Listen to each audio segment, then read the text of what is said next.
asalaamaaleykum suñu mbokku téléspectateurs yi nga xam ni saa su ne yéen ngi saxoo di ànd ak lii di programme seen télévision Jëri Jëri TV tey nag ginnaaw bañ leen nuyoo ku si nekk sa tur ak sa sant moo xam fu waay man di ne ci gox yu fasantikoo yi ci biir réew mi ak les sénégalais de la diaspora tey ñu ngi ñëwaat seen émission bi nga xam ni moom la ñu dippee yaatal géew bi tey nag ñu fas yéene ci dalal ki nga xam ne rek mooy monsieur Daour Ndoye ñu gën ko xam ci Ndiarka nekk conseiller municipal fii ci mairie bu Ouakam laata ñuy sori nag dañ koy jox kàddu gi rek mu nuyoo ak askan wi ak mbokki téléspectateurs yi ñuy seetaan bu ko defee rek ñu daal di xuus ci laaj ak tontu yi nga xam ni nar na am suñu diggante kon ñu jox ko kàddu gi rek mu nuyoo ak askan wi bisimilah. waaw asalaamaaleykum wa rahmatullah maa ngi nuyu askanu Ouakam di nuyu waa Sénégal di nuyu jaraaf yi nga xam ne ñoo ëmb Ouakam yëpp di nuyu sama collègue conseil municipal yi di nuyu ñëpp ñi nga xam ne ñu ngi seqal mbiru Ouakam ku ci mel ni premier adjoint au maire ku ci mel ni Mamadou Goudiaby ku ci mel ni conseiller yëpp Sega Diagne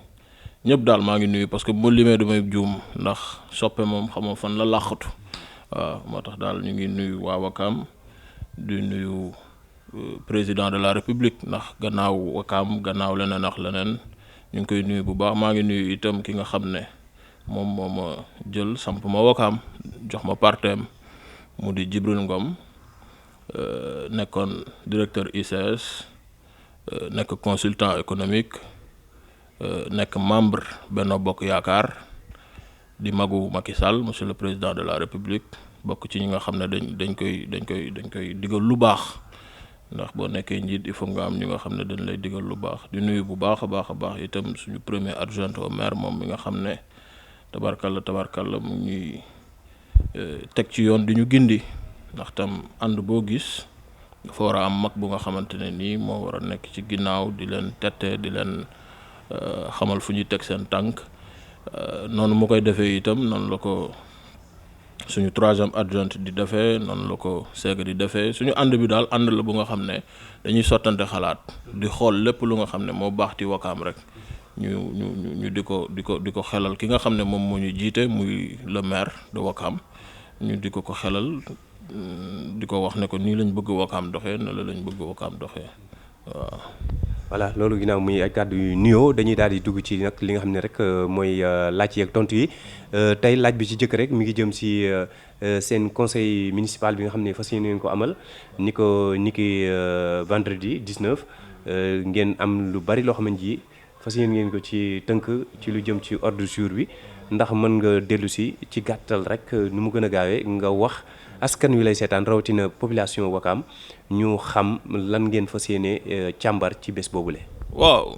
comme niñ ko tàmm di defee rek parce que ñun ay conseil municipal lañ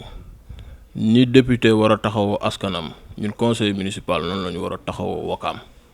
ndax boo xoolee ñun ñëpp lu ñu dugal ci politique lan la mooy pour participer à la marche des choses pour participer ci li nga xam ne Ouakam loolu la ñu bëgg. donc nag am nañ conseil municipal comme ni nga ma ko laajee le vendredi 19 mars ordre du jour bi nag mooy autorisation spéciale nag ku ko xool ba xool ko dafay mel ni am na lu laqatu ci biir ndax tam boo jiitee ay nit looy def da nga ko war a leeralal askan bi dañu war a xam conseil municipal yi nga xam ne ñoom ñooy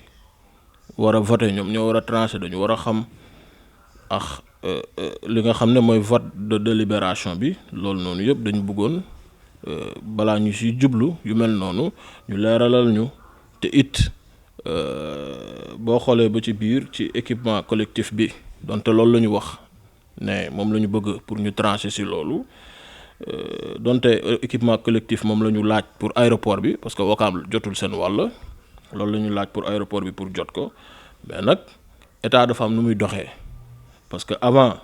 ngay def lotissement ci commune da nga war a waxtaan ak ñi nga xam ne laaj avis ñi nga xam ne mooy conseil municipal bi avant conseil municipal sax bureau municipal ñoo war a daje mooy adjoint yi mooy premier adjoint deuxième adjoint troisième adjoint ak le maire mooy bureau municipal bi ñoo war a daje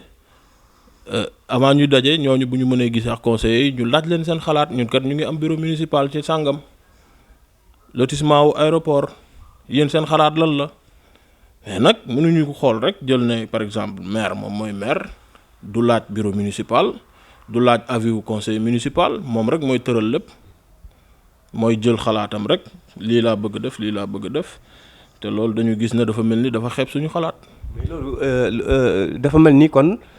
si suñu li ñu jàngat say kàddu moom du consulter li nga xam mooy bureau bi ni les conseils municipaux. non bureau bi ñoom da leen di yëgal rek lii laa bëgg def. est-ce que loolu lu jaadu la. mais loolu du yoon parce que ay nit boo ànd ak ki ëpp xam-xam ci àddina dafa war di diisoox ñi mu am loolu moo indi sax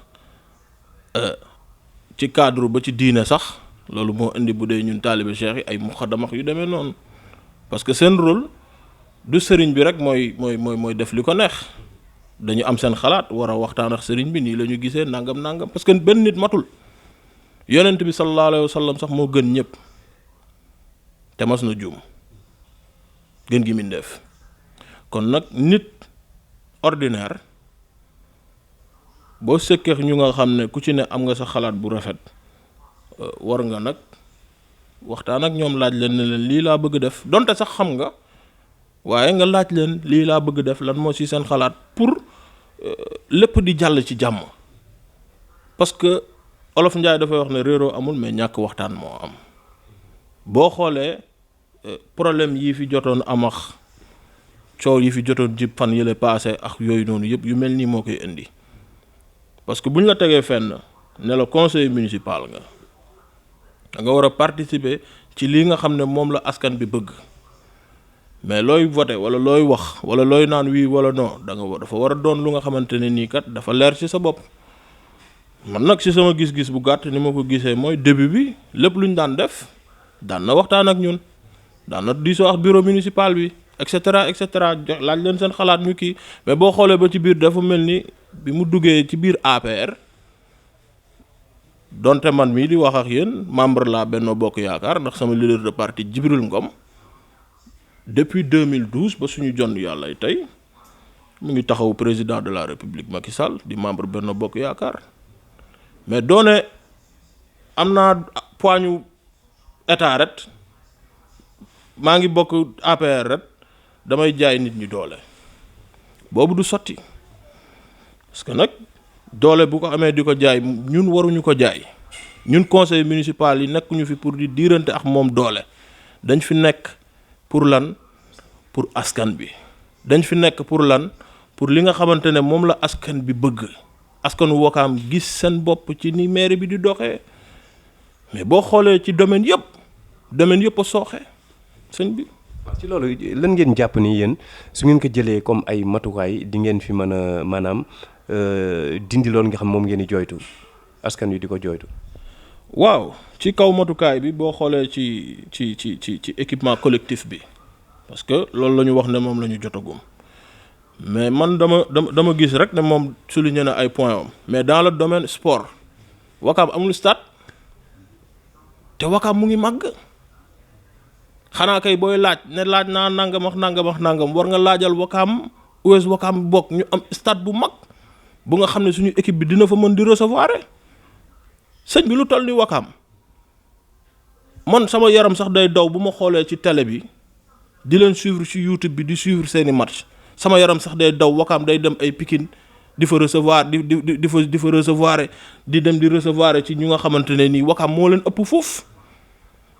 kon lan moo tax Wakaam warul mën a am stade bu nga xam ne US Wakaam dina fi mën di recevoir bu ko defee match bu amee yow amaana da ngay génn rek jël sa taxi dem seetaan match bi tranquillement après ñibbi sa kër te it affaire yi lu ci bëri ci point yi nga xam ne laal na ko ñun daal leerul ci suñu bopp te dañu bëggoon nag mu leer. da ngeen bëggoon mu leer yaakaar naa ni loolu am nañ yaakaar ni comme ni ko Olof Ndiaye di wax li nekk ci kanam raw li bët ba tax na yéen ñi nga xam ni yéenay conseils municipaux yi te taxawal askan wi wala tamit ngeen di dox ci loo xamante ni ji ngir indi maanaam naataange ci seen gox si ngeen di yëngu guddeeg ba cëkk yaakaar naa ni loolu ci kanam yàlla mën na ci def saafara ci lépp rek mun jaar ci jàmm ndaxte jàmm moo gën loo gis. kon ci loolu li nga xam ne tamit moo jëm ci maanaam ci beneen volet bi nga xam ne mooy équipement collectif bi ngeen di wax ak autorisation lotir bi nga xam ni. ku ni Wakaam sa xel dina dem ci aéroport bu mag bii nga xam ni nekk na cosaan. ci li nga xam ne rek mooy patrimoine national. te mu nekk ci xolu Wakaam. kon tey bu ñu demee ba ni dañ koy jébbal ñi nga xam ne ñooy askan wi ay coow commencé see jub yéen ban taxawaay ngeen ci am. waaw ñun taxawaay bi ñu ci am daal lenn la mooy comme ci sa biir laaj ni nga ko laajee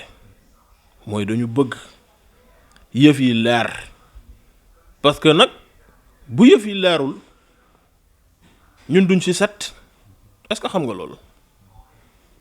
parce que conseil municipal dañ la fa teg pour ngay jouer rôle askan bi yëpp mënu représenter askan bi moo ñu fa teg ñaata liste la woon yàlla boole la ci ñi nga xamante ne dañ jàll kon nag boo demee ba toog fa war nga xool li nga xamante ne mooy doxal Wakaam war nga xool point yi nga xam ne buñ ko laalee Wakaam dinañ ci gis seen bopp mais sëñ bi amul lenn lu nga xamante ne tey suñu mandat bi gis nañ ci benn point bu nga xam ne Wakaam gis nañ ci seen bopp yëf yi nag dafay ndurul ne moom boppam la fi nekkal loolu il faut ñu wax ko que bu ko neexee que bu ko neexul que bu neexee keneen ak keneen mais dëgg la yàlla bëgg parce que suñu coalition bi bu Pape Diop bi ñu doon ànd coalition bi yàlla sax dafa def mu tudd coalition Manko ci dëgg kon nag du ñu ñëw ba tey bëgg jàdd yoon nag changer tuddee neneen coalition bi ba boo waxee pour leeral sax ñu bëgg la def naka sa dul noonu te loolu warul am. loolu yaakaar naa ni dina leer ci ñi nga xam ne rek ñooy askan wi ñuy seetaan rawatina ñi nga xam ni ñoo dëkk fii ci commune bu Wakaam ba tey li jëm ci Wakaam ku ni Wakaam wax li nga xam ne tamit mooy canalisation yeeg ak régol yi nga xam ni dinañ ko faral di def ci yenn communes yi ngir ndox yu taw yeeg ak ndox fosse septique yi di ci mën a jaar ngir mu bañ a indi loraange ci askan wi mais dafa mel ni jamono yi. Wakaam daal foo jaar yenn saa yi ndox mi day ball fu ne loolu yéen ban taxawaay ngeen ci am. xam nga man boo xoolee 2 ans ci ginnaaw 2 ans wala 3 ans ci ginnaaw bi affaire yi doon doog a commencé bis dama génn sama kër di dem di dox ji samay soxla am ku nga xam ne sekkuñu sax kafaxree mais dafa ñëw attaqué ma. dafa ñëw attaqué ma ne ma yéen a ngi nekk ci mairie bi te lii am te man situation yu mel nooyu saa du daan am ki nga xam ne moo daan gérer affaire yi dama yëg ci sama téléphone woo ko ni ko diw fii toj na de ñëwal nga xool mais jour boobu bi ma duggee kër ga dama am lu ma metti ba dama yëkkati sama téléphone monsieur le maire ma ne ko gis nga assainissement bi ngay xeeb nii bokk na ci li nga xam ne moo la nar a yàqal ma ne ko loo ci mën na nga ko def mu may dégg te sama diggante ak sama borom laa wax bi ma ko waxee mu wax après gars yi ñëw fa defaraat mais ba tey loolu mooy continuer di am ñab-ñabal bi fa am la ñu war a bàyyi parce que dem na ba nga xamante ne nii sax eaux usées yi canal bi nga xam ne fa la ndoxu taw bi war a jaar ndox yi day walangaanatul sax parce que canal bi yëpp suuf la léegi canal bi yëpp suuf la fees del kenn tonniwul suuf bi ba pare eau usée bi day tag ci biir village bi foo tourner fii bu tojee nga jàddaat doxaat beneen koñ mu tojaat Wakaam ba mu wër fépp a ngi toj ma ne xëj na nag xanaa dafa bokk ci ay bagaasam bokk. man li ma seetlu même ci fi nga xam ni mooy marché bi ci seen xàll woowu jëm marché bi jëm fële nga xam ni mooy yoonu mag foofu dama yaakaar ne te marché ku ni marché wax lii jëm ci biir muy lekk mañ fay jaay ak yooyu mais foofu ku fa romb nii képp kuy doom Wakaam boo fa rombee boo dëkkul Wakaam sax dina la jaaxal lool xeeñ na te ndox ma na muy ballee ëpp na xanaa loolu tamit wax dëgg yàlla ñoom teguñu seen bët. mais dafa mel ni ci nawet la ñu ne. xam nga nawet nu muy mel fu nga xam ne bu tawee jigéen ñi dañuy teg ay xeer pour joggi pour dem tey Wakaam loolu la ñuy dund dafa mel ni ci nawet la ñu ne Wakaam yëpp assainissement yaa ngi toj di ball. man dama lay jox benn exemple boo duggee ci Sicap yi tubaab yi ñoo defoon assainissement bi de mais booy romb sax da ngay dégg ndox bi ni muy dawee mais assainissement bi moom moo ko fi indi nag ci mandat bu njëkk bi la woon bi mu fi jógee man biñ koy def sax ma taxaw di xool ñi koy def te loolu bokkul ci sama xam-xam dama ne lii du dem wallahi wal qur'ani lazim parce que tuyaux yi ñu jël tuyaux yi moo ndaw te defar baax na waaye booy defar da ngay jël say mesure xool respecter normes yi parce que tubaab lu muy def lu ne ba ci sa micro bii nga ma tiimale dafa am ay normes loolu ñu ngi koy jàngale ci Sénégal lu ñuy wax normalisation et qualité yaa ngi dégg donc norme yooyu noonu nag boo ko respecté wul mais dara du baax boo respecté wul norme yi dara du baax léegi nag ñàkk respecté norme yooyu noonu nag moo jur yàqu bi yëpp tey ñàkk respecté norme yi moo jur yàqu yëpp moo tax assainissement bi di balla te lii tax assainissement bi mën a baaxaat il faut ñu defaraat ko parce que boo xoolee fosse yi ñu teg sax ci biir fosse yi sax man biñ koy defar raaxuñu ci biir fosse yi raaxuñu ci biir brique la ñu jël teg noonu rek tabax tappale defar souligné woon naa ko ci bi ñu jël maire bi ñuy ànd ak moom ci suñu meeting yi te même boo respecté normes yooyu noonu yëpp ba pare sax mais tey dafa mel ni Wakaam day màgg sëñ bi te imaginal kër bu nga xamante ne nii rez-de-chaussée la woon tey kër yi ku ci am moyen defar nga sa fondation mu dëgër tegaat beneen moo xam da ngay loué moo xam njaboot gi bu ñuy màgg sa doom takk jabar dugal jabaram ci appartement am mais dina am salle de bain dina sangu dina naan dina def besoin nécessaire am yëpp mais yu mel noonu mooy indi nag affaire bi di gaaw a ball. mais ci loolu dafa am loo xamante ni ji da nga ko wax sa biir wax muy maanaam canalisation yi am na yoo xam ne raax sax defuñu ko woon mais xanaa marché yooyu ñi nga xam ni ñoo ko gagné woon amuñu woon ay ñu ngi koy wax superviseur wala ñi nga xam ne ñoo doon def contrôle des travaux. xam nga affaire bi man ni ma ko gisee woon mooy përëx liggéeyu përëx pare na pour ëllëg maa fi def lii maa fi def lële loolu kese laa ko gisee mooy pour ne ëllëg maa fi réaliser lii maa fi réaliser lële te it booy defar nga defar benn bu baax sax moo gën nga defar fukk yu nga xamante ne nii balaa ngay ñëwaat pour defaraat ko day doon problème parce que gouvernement dans le domaine de l'administration ku nekk da ngay def sa wàll da ngay dem moom mi mu nangu ko wala mu ñàkk ko nangu bis dina ñëw day dem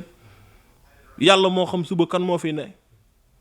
donc nag kuy defar da ngay defar lu nga xamante ne nii bu keneen ñëwee dina laal yeneen aspect yi parce que nag ci biir waxam boo ko posé sax mu ne waa ONAS ñoo gagné marché bi du sama nangam sangam oui c'est vrai mais ni ngay defee pexe ba noo mën a fajee soxla ñeneen ñi defi pexe ba génnee ay mbir ci biir gafak mairie bi mais mën nga def loolu pexe yooyu noonu pour jàppale assainissement bi pour mairie bi pour waa dëkk bi sax au moins ñu nooy air bu baax parce que ñu ngi wax Covid-19 sëñ bi ñu ngi wax Covid-19 mais Covid bi dañ ne da ngay nooy microbe bi de te boo duggee biir village bi kooku dama ciy lancer appel monsieur le président de la République Macky Sall boo duggee ci biir village bi eau septique eau usée yi day couler un peu partout à Wakam village un peu partout Touba Wakam Bira Wakam ñu gën ko xamee ci Bira Wakam foo tourner affaire yaa ngi toj mais loolu mooy wane ne liggéey bi norme yi ñu waroon respecté wuñu ko te Wakaam mu ngi màgg te gis nga affaire yi ñu ngi kuule ci tali bi xam nga fan la jëm ci biir kër yi la affaire yi nar a balle ndax booy seetaan di seetaan muy kuule ci tali bi bu yàggee ndox bi bu mënatul génn dem ci tali bi mais ñun ñoo ciy loru ci biir kër yi lay kii te maam Seydil Hadji Malick Sy dafa am wax bu mu wax mu ne saafara bu nammee jur jàngoro dañ koy bàyyi moom nag gannaaw gi moom moo ko fi indi woon defoon na ko pour yombalal askan bi manq beex yu demee noonu waaye saafara la bu nga xam ne mujjee na jur jàngoro kon nag loolu nekkatul saafara parce que ñu ngi ci plein Covid 19 jaaykatu gerte yi may romb ci sama koñ ñi lal seeni table ci sama koñ mais fa la ñuy toog di fa grand place ñoom dañuy dem ba xet bi sax defatu leen dara te Covid bi mu ngi rey ñun ci domaine mairie bi am na ci ku nga xamante ne nii maa ngi koy jaale waale famille am di ko jaale waale njabootam bépp man mii sama xarit la woon ku daan waxtaan ak moom lu bari la ma di ko tudd ñu di ko wax Père Alassane Thioune ñu gën ko xam ci Parane Thioune ma di ko ñaanal yàlla fëgg boppam yokk leeram xaare ko ci àjjana yi gën a ko Covid bi moo ko yóbbu te conseil municipal la woon ci mairie bu Ouakam te pourtant moom Alassane Thioune doon na jël ay mesures am demoon na ba buntu këram dafa daan toog di waxtaan ak xaritam sax mais nee na dama ko romb gisatuma ko bis ma woo ko ma ne ko man dama la gëj a gis mu ne ma Covid bee tax ma jël samay matukaay mais tubaab bi dañu ne ci li ñu wax ñu ne affaire bi da nga koy nooyi moo tax ñu takk masque yi de waaye nag ñu ngi nooyi lu raw Covid 19 muy assainissement bi te Ouakam ñëpp a ngi ciy wax jigéen yi dem marché. léegi rek bi ma jógee marché Ouakam di jaar ci fi jigéen ñi di jaar fa laa jaar mais dañuy xaarante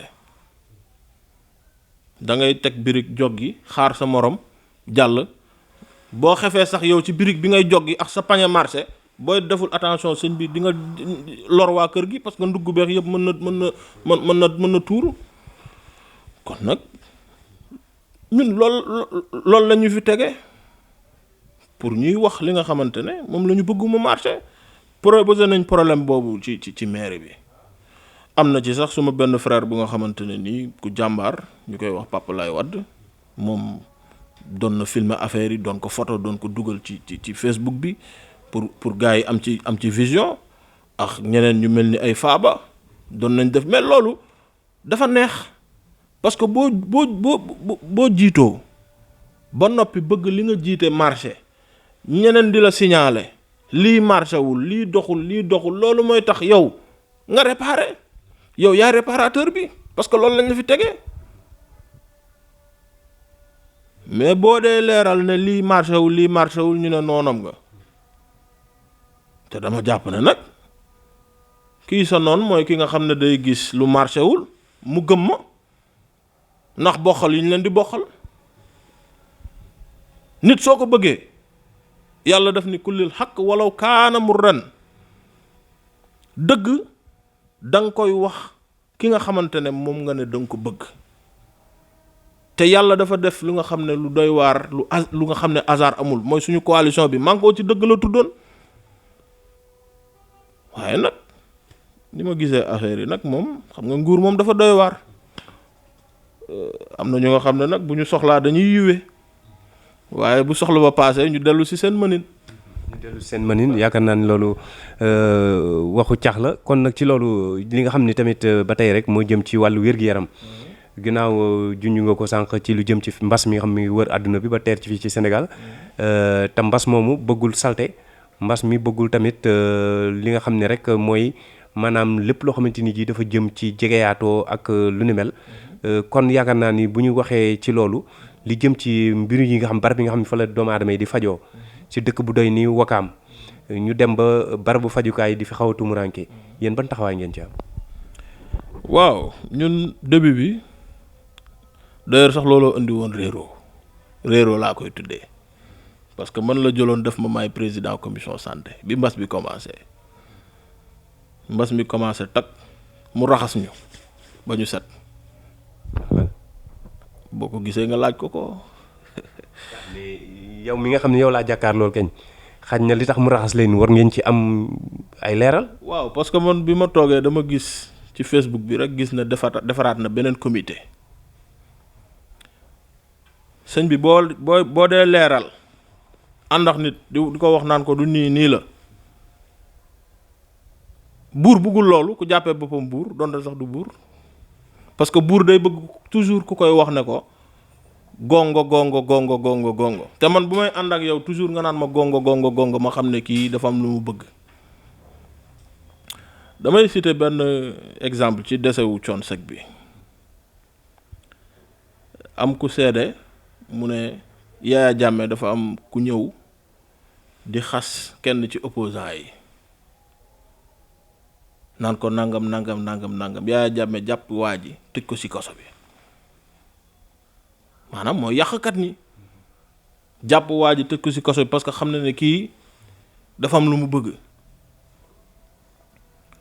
waa ji ci li mu expliqué mu ne Thione dafa génn ak moom mu ne laay Yaya Jammeh bii de amul caaxaan parce que njiit ñi ci loolu lañu war di dox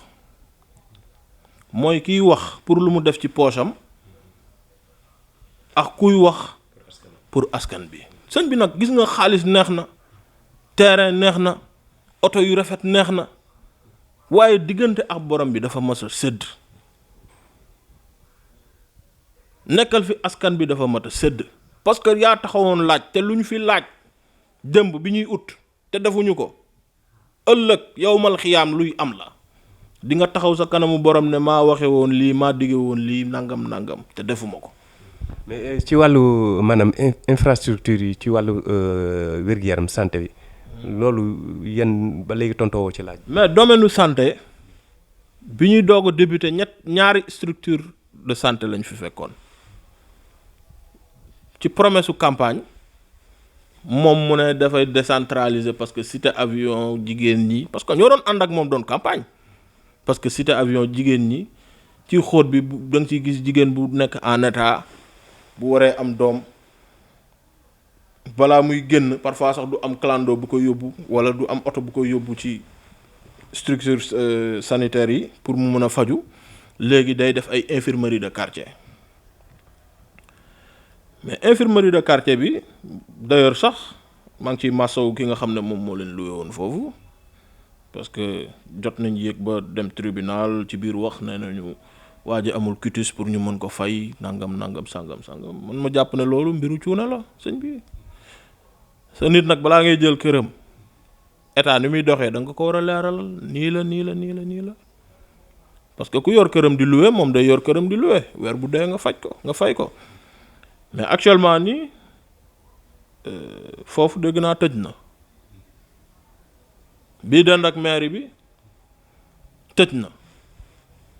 benn moo ciy marché mooy bi nga xamante ne mooy Annette Mbaye Derneville maa ngi ciy remercier ci commune bu doy ni Wakaam. ci commune bu doy ni Wakaam maa ngi ciy remercier waale waa base française ñoom dugal nañ ci seen loxo bu baax a baax parce que nag ñun Wakaam la ñu am. bu Wakaam jagul ëllëg ku dugg Wakaam danaan waa Wakaam xanaa amul ay autorité parce que nit bu la seetsee war na gis sa gox développement bi am ci sa biir gox mu xam ne fii kat ñu ngi liggéey ñu ngi nangam mais gis nañ ne sur 3 structures de santé ñaar yi doxatul benn mooy dox donc il y a problème. Voilà. kon loolu yaakaar naa ni ci volet wér-gu-yaram la xam naa ni liñ def ci waxtu bi bariwul léegi ku wax Wakaam nag sa xel dina dem ci li nga xam ne rek moo jëm ci wàllu napp gi. waaw nga xam ni da di dëkku village traditionnel lébu. te ku ni lébu rek sa xel day daa dem ci géej géej gaal yi tey yéen ban taxawaay ngeen am ci ñi nga xam ne rek rawatina ak mbas mi nga xam ni wër na àdduna bi ak. lenn ci bateau de pêche yi nga xam ni toujours suñu mbokk mool yi ñu ngi koy jooytu ci ni ñuy jaayee géej géej yooyu yéen en tant que conseils municipaux est-ce que yéen ngi bàyyi xel ñooñu nga xam ne ñoo nekk fare ci géej gi di mool yi. waaw dans le domaine si domaine pêche bi boo xoolee Covid bi dafa ñëw laal leen bu baax Covid bi dafa ñëw wàññi seen doole bu baax a baax ci horaire yi nga xam ne mooy heure yi nga xam ne ci la ñuy ci couvre-feu yi nit ñi si la ñuy tëju heure bi nga xam ne nit ñi ci la ñuy dem géej te ku xam mool xam ne ñoom dañu libre parce que biir géej dafa am nu système bi di doxee am na heure bu nga xam ne ci nga war a dem waaye am na heure bu nga xam ne ci nga war a teer pour indil nit ñi nga xam ne dañu war a dem marché pour am jënax yu demee noonu problème boobu noonu constaté nañ ko ci Covid bi ñëw na laal leen li ñuy lancé appel bi rek mooy war na jàppale suñu mbokku nappkat ñi ci li nga xam ne mooy bateau de pêche étranger yi nga xam ne dañu ñëw dugg ci biir géej gi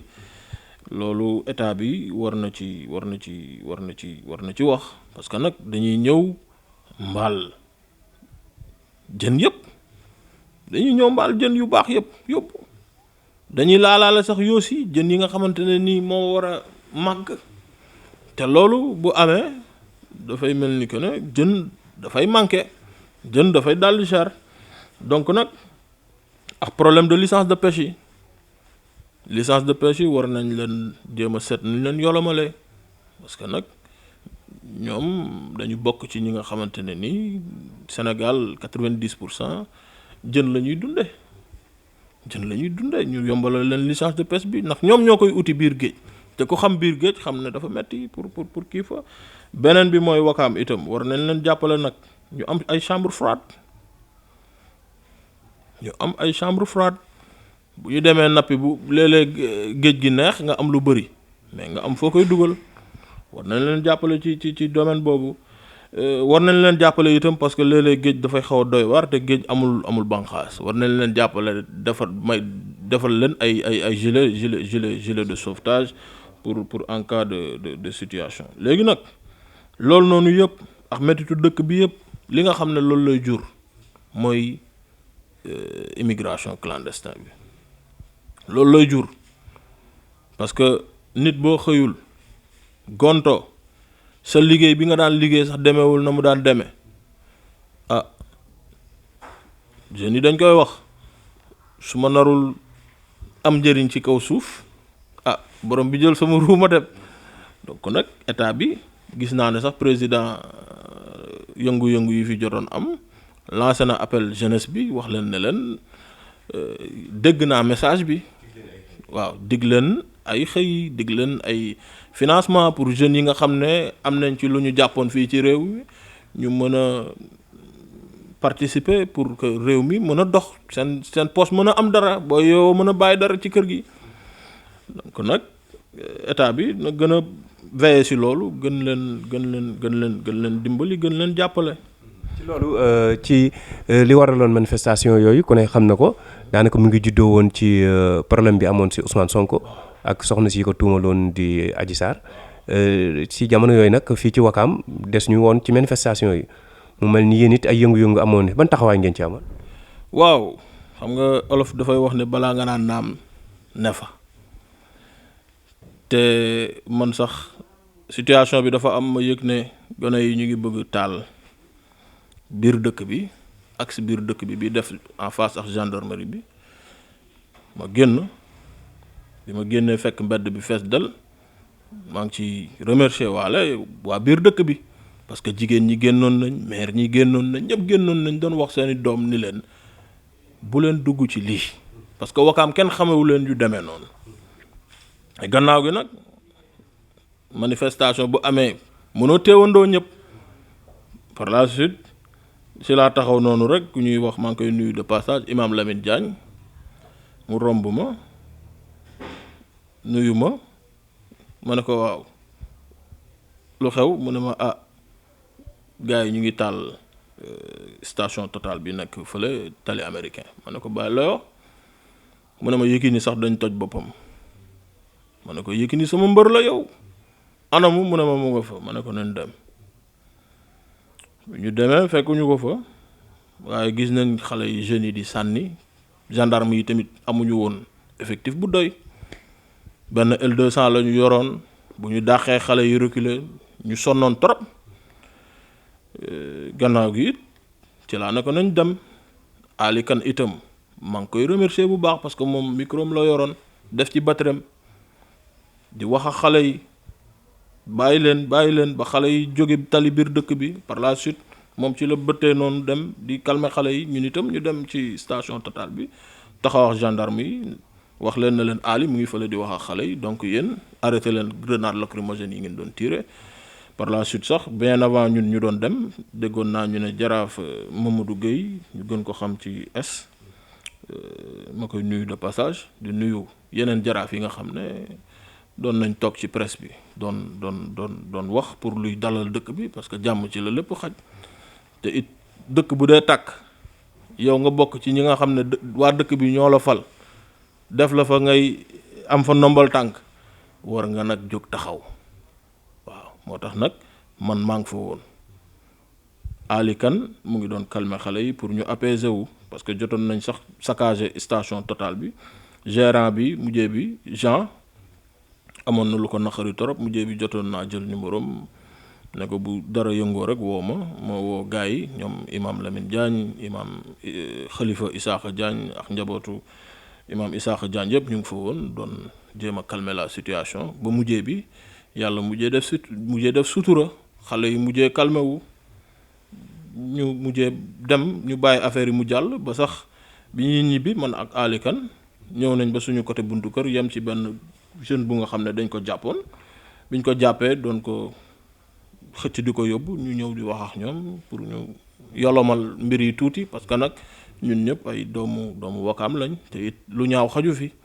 gannaaw gi policiers yi bi ñu doon bërti ak moom pour bëgg ko yóbbu waddal nañ fa grenade lacrymogène bi après ñun bi ñu taxaw di expliquer situation bi demoon ba dépassé ñu Ali na ma lii dafa mel ni grenade lacrymogène la mais dañ ko jël demaat ba gendarmerie Wakaam delloo leen ko parce que ñun loolee suñu taxawaay nag dëkk bi du tàkk ñuy tëju di seetaan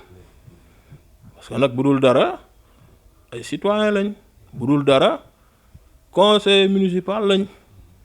waruñu toog rek dara xew ñu ne suñu yoon nekk si premier jour bi nag dox nañ ci rôle boobu deuxième jour bi itam gis nañ yëngu-yëngu am na mais boobu yàggul woon parce que gis nañ ne itam waa Wakaam jeunes yi ñu conscient lañ demoon nañ sax bu mujjee ci vidéo yi boo ko gisee ñu ngi doon saafonte ak policiers yi parce que ñoom li leen xawoon jeune mooy policiers yi liñ doon taxaw di garder Wakaam bu leen xam ne lépp moom du ragal waaw. lépp du ragal loolu lu am solo la xam naa ne liñ cër leen ci waxtu wi daanaka mi ngi dem jeex kàddu yi ngay tàggatoo ak dénkaan yi rek askan wi lay seetaan rawatina ñi nga xam ñooy population Wakaam. kàddu yi ñuy dénkaane mooy am na lu fi jotoon xew yëngu-yëngu réeroo ci mairie bi ñun nag convoqué nañ ñu fa tribunal jotoon nañ dem gendarmerie convoqué nañ ñu tribunal le 23 mars 2021 bii nii muy mardi bii di ñëw incha allah ci lañ ñu convoqué dinañ dem wuy ji nag te am nañu yaakaar ci suñu justice su réew waaw loolu amuñu si sikki sàkk amuñu si lu ñuy ragal dara ndax tam nit moom justice day def li nga xam ne mooy liggéeyam waaw te it ñu ngi lancé itam monsieur le président de la République du Sénégal pour que mu veille parce que nag ni situation bi demee woon doyoon na waar daal te ñun ay conseil municipal lañ dañu bëgg suñu mairie bi daal li tax ñu teg ñu fi ñun dinañ ko doxal même sax bu fekkee leneen dafay am waaye li ñu war doxal moom ñun duñ ci dellu gannaaw ndax kat Wakaam la ñu am boo génnee samay juróom-ñaari maam sama côté yaay génnee samay juróom-ñaari maam sama côté baay ñoom ñëpp Wakaam lañ soxee ko kon nag man awma lu dul Wakaam taaru am ay infrastructure yu rafet tali Wakaam yi jag parce que assainissement bi dem na ba yàq tali biir dëkk bi foofu dama ko fàtte woon souligner donc nag yu mel noonu buñ ko dee gis parce que mag ñi dañuy wax ne gis nga dëkk bu buñ ko jagalee taaral ko kooku dafay neex ci ñiy dëkkee ci dëkk bi parce que booy génn gis ñu defar tali ba mu baax di bale biir dëkk bi loolu dafay neex ci xol. maa ngi yëgalaale itam li nga xam ne moom la ñu am parce que dañu li daroon naa ko sax fàtte te waruma nag muy événement Mouhamed Gorgui Séni Gueye xalifatullahi fil ardi maa ngi ciy woo ñëpp di ci invité ñëpp le 27 mars bii nii incha allah xam naa ne ñun duñ ko wute ndax sang bi man sama ndijaay la nitu yàlla bu mag la woon ma la ciy invité yow mi le 27 mars incha allah ngeen ñëw wuyu si jële si njëriñ ndax moom li mu woote woon rek mooy lu mel ni mooy dëgg ak bëgg sa gox waaw ñu ciy woo ñëpp di ci invité ñëpp boo xoolee ci événement yi bu daan am sax si la waa dëkk bi génn bale canal bi pour tonni suuf bi pour Wakaam amaat beneen gis-gis amaat beneen taaru ñëw naa fa ay yoon muy mosquée de la bénédiction nekk ci suufu géej taatu géej gi. noonu man sama ndijaay la maa ngi ciy nuyu ki nga xam ne mooy la xalif moo fi nekkal xalif bi muy Mouhamed Nabi Gueye ibnu Mouhamed Séni Gueye xalifatullahi fil ardi di ci nuyu njabootam ñëpp ndax man ci njaboot gi laa bokk di ci woo ñëpp ñu ñëw wuyu si ndax sang bi moom daf fi woote rek pour nit ñi gën a jege seen borom waaw ñëw nekkal ci tarixa sàngam waaye dama ñëw tarixa yëpp ñu ñëw boole seen doole ngir jege suñu borom subhaanahu wa taala sang bi loolu la woote woon donc nag ñu ngi ci woo ñëpp pour ñu ñëw di ñaan jàmm ci réew mi ndax fan yële passé li fi jotoon am doyoon na waar di jaal ñi nga xam ne jotoon nañ ci ñàkk seen bakken ñi ci jotoon gaañu itam ñu ngi leen di masawu ndax tam dafa am kilifa bu baax buy wax maam Sidi Ahmed si ibnu maam Khalifa Babacar si ci waxam yu mujj yi ci xabru Serigne Babacar si mu toog dafa am wax bu am solo bu mu wax mu ne ay du yem ci bopp jàmbur ci bopp borom waaw te mu mel ni sax boo xoolee ba ci ñi ci doon rey seen yoon nekku ci waaw tax nag kuy ñaan rek da ngay ñaan jàmm waaw kuy ñaan da ngay ñaan jàmm parce que nag yàlla rek a xam waaw.